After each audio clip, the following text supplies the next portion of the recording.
Talofa o SAMOA-Leilua Entertainment TV mai fia ai si mai whaafonga. I le fono al palemene, i le tūlata il fai ungol nei vai aso a whela fua i fina ngalo fai pule, i talo tupe fa so lua olua tolu lua olua wha. Na langa ai nisi o mata u pitu silio na tala noina ma alanga ina le tunu ul nei vai tau. E pe o tangata whai ngarwe nga wha vai taimi New Zealand, Australia ma Amerika Samoa. Ma maua isa wha amala malamanga o le nā vaenga, mai le ministaya na iel mtafa yo pisi nisi ala manu ya maleipa, le fionga le atinu u Waynes o yalo. Tu langa inga nuenga whawai teimi o le ua maea ia le tātou whinga whawai o na whatino. O le fōta tia kapeneta, le fō mai malenga kapeneta. Ai petai, e tau o na whailoha tu pēn nei tūla. O le tūlanga lei o na o le tō tele la tō whaalapo tonga iei tua. O whaonga ina e la tō e ona ngā nuenga i Australia ma New Zealand. O la tō whaonga ina i whaana paputonga i tua po agents i nei tātou o tinu. O le mea la o tupu. E le eisea manoa o le matanga nuenga o pisinisi ma la manuia. E mawhai e ona lātou whai ni tangata e ave i whafu. Ona o le tele o request po o le tele o employers e mai whafu. O lo whaatino i nei Samoa. E agency e nei. O i nāla le mafuanga. O le mafua i le ave o tangata o loo whainga nuenga, ave ma tangata i le te tau o na o. O na pau le tiute o le MCO. O la tau e wha amago poina, ia malanga, ave lole malienga i New Zealand ma Australia i ofisa, ina ia mai le visa e o i la tau. Le ala o tau titilo, le tau whainga malo. E tau onto e mai uma ia recruitments po le whainga leo tangata whainga nuenga, i lalo le MCO. Ina ia mawhai e loa ona a watu lo i tua le fuafuanga lewa i ave i tua i tu malo, ofisa i tu malo. A le whaia la le whainga whaavai lea. E le mawhaia ona tupu le mele lo i e te min nei. O i nāfo, o le a mai e matangata o lo whainga nuenga, ma ave i whafo. Ona e paulu mea le matanga nuenga lea o lo whai. O le whaatino ina, o le isuinga o visa. Ia ma wha amau popo o i tangata e o i whafu. Ai le ma whai, o rona o lo o whai e agency e tua. O le si fo i mea, o tangata e whai o na haru ngā nuenga whawai teimi. O se ua le eise ngā nuenga i tono le ono masina.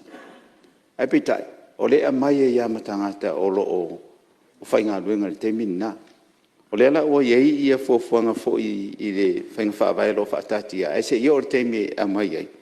Ia morsi la fia fo e le tātou palemene. O le ala la whaatino lola e tu malo. Ie le awa o ina mai nodisi. Ia mai lo i le MCO. Ma wha solo e latou i employers i o lo mana o mai ai. Ona ua le mawhai ona control. Ona o le mana o mai le employers i latou agents. E whaatino e latou tūlanga lea. A le mea lai tupu. A e la si tūlanga e tupu mai i tunu i whafo. E a fia i latou. Ele o lai agents, ai o mai le malo. O le mela lea, ia mo le sila fia, e onsa i le titi mai, ia masalo po le masina fau. Ia po le whai unga fo le tātou fontanga nei, ia ua maua i lo le tūlanga lea, ia mawhasa fura tua i lo i tua i tu malo. Ia ai se i whaisa fuanga i agents. Ono i nā leo lo o tātia mai, le whale tonu temi nei. Ia po se whamamanga le winga le matau. Peitai i le sita i ai o staul soifuanga le nei vai tau mwha solo ane ai. I tua inga le whaipule o sa whata i le onge o Samoa. Malanga langa ai sa unua ngai o lava i le fiongan palmia. O tu whaftai tele i mea o ulua i se selenga. E sa whaile ulua i se selenga al mato i tu maro le vaso mo mai. Ala o mai tau. To a onge ala tunu. To a onge ala tunu. Tala mai le si whatau. Watu ale maotele, ta mu va pen fa tau market. Fa per tele lu se lau ta la. Tau. Tolu talo va pe ele. Ele lu se futa la. Ale fanga o por kalame nei fai. Ele o tali mai. O le onge le tunu. Ele onge le tunu unei.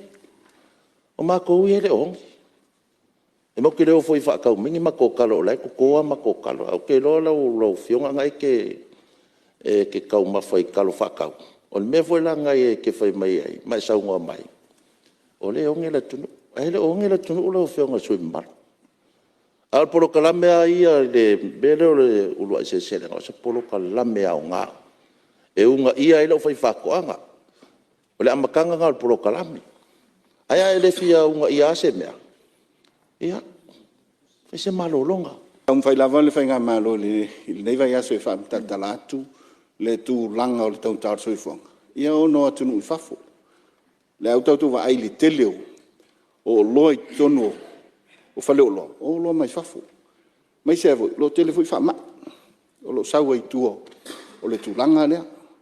Lau whionga le whangwhita lai. Peo lisi le vaenga e mai tau atu. Ele o iei lisi la sila ale sui mamalu. E o le nganga le tau o matu whai ngā malo. Tau te ngā lue whantasi. Nai lo le tulanga le. Pio lo lafo mai le atu. Au sa whai le lua se lenga ile. La stona i tēnei. Ale whionga ile. Ele sui mamalu. Tele i o le tamu. Ale la unga le asol nei. Uonge la tunu. O le ala te tau whesidia. Po mo il sau nonga le. Wai, o le si voi tulanga ye. Wai alan tong tal ta amul temile. Ona le alu lunga tongi tang whainga runga. Taunga tā fo i le, wa mea le tā tupu mai le, i lai tua le ma whainga malo saia. E alo e lunga tongi tang whainga lu. E tu mau wale le parati lalo. O le alisi le vaenga, e te tau ona tau whapaleni le. Mana tu al tulanga le pe on sa nol sui ma malu. O nge le tunu. Asi sila i matou fua fa ile le anga po ulua se seleng. Na e mo le mawina. O tele i loa la po filme awala mai tu inga sa nonga le. E tele le la e mauru matou tu malo. Mai foi le whionga sui manu. E tianga i o li sa nonga sa. Fesili ai fa mole mole. E o le fa o fa mtalaina le mea na tsi fia. Ya fesili lai o le sui. Le fesili atu le whionga sui manu mai sa fata numero tasi. Na mole no le sa no to ulua se selenga. E fia ni to win pai lo mani to sapelo mo mo faul fanua. Tu lo ma mo ho isi mo lako e po isi me nai fana bao. E fia ni na batu le malo ia wa fo se taui mo nai tangata ngalu lue. Hamon mole. Ya. Ia na sfulua nai fanga vau ma wil pairo e pe liba e o le mai tau. Ia tai lua mare afa wil pairo al no. Yo ngal fong tlai. Al fesili atu sui. Sa e awai mo ile ulu e seleng. Awale ma wale te amutwa. Da e awai mo ile seleng. Ai awal mai me peren mo. Al fesili na. Ia o anga ia le ministau fanma. Kele amana ia talawa pe. Anga e o pola mo tutu la si le fian me el pan me. Sa fai fa longa. Sa tai sua le fian te mai le su mal le tu le mai le fian te mai pan me. Whalongalongo lava ma le tutoa i le tātou whelafrofo inga i le sanoanga le sui o sa whata mua. Ma te manatu i lau whalongo. E le sanoa mai le ongi o le tunu. O le fo i le si bala o le tau o le soifuang. O te manatu. Fo i le mua a whape o le onge o le tunu le mata upu au tu. Le ale wha maoninga o le nā, me mo le nā. Le whau tele i el tātou whasoa i le tau o le soifuanga. Ea, le whau i whasolo a tātou talanoanga le nai tū. Ai, mō tātou uma. E pei whau i o pūle ngā nu ma whioanga. E talanoina le mau o le nu. Ai, alafo mai la e le sui whai pūle i tutono o le maotele ni, ua le mau le tunu. E o se mele na e taun tātou baba ai ma le tutoa i ai. A le afo i le moni o le nā mau. Awa e ese le mau, ese le tau. Awa e pule lava le tangata e ou le oloa. Po le ala na tau e fai. E le la tau tala noa i tau o loa mai fafu. A o loa nei, o loa fo i o loa ngā osi tono le tunu.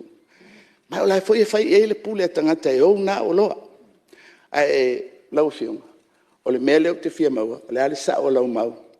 Ua le mau i le tātou atunu. Le lava i tā mafa. Ana whapea i le aise talo i tutonu o le maketi. O na opo pole lea. O le fua le na o le mau, ma le mau. Pita in sao no min sao nga nga telele fio nga olo a 450 va ai tali tuai fai pula sa fata. Ole ai ni fata nga talo. Ole tau unga le nao leo nga ulu ai selselenga ufai ma mga umaainga. Ole toe fata talo. Se toe fata tepa ili fono al palemene le mayo sonei. A ufanga solo ai fata no nga olana tala ol tupe fa so solo olo tolu lua olo fa. La Samoa Entertainment TV mai pia ile lofo le tua a pasoi fuene.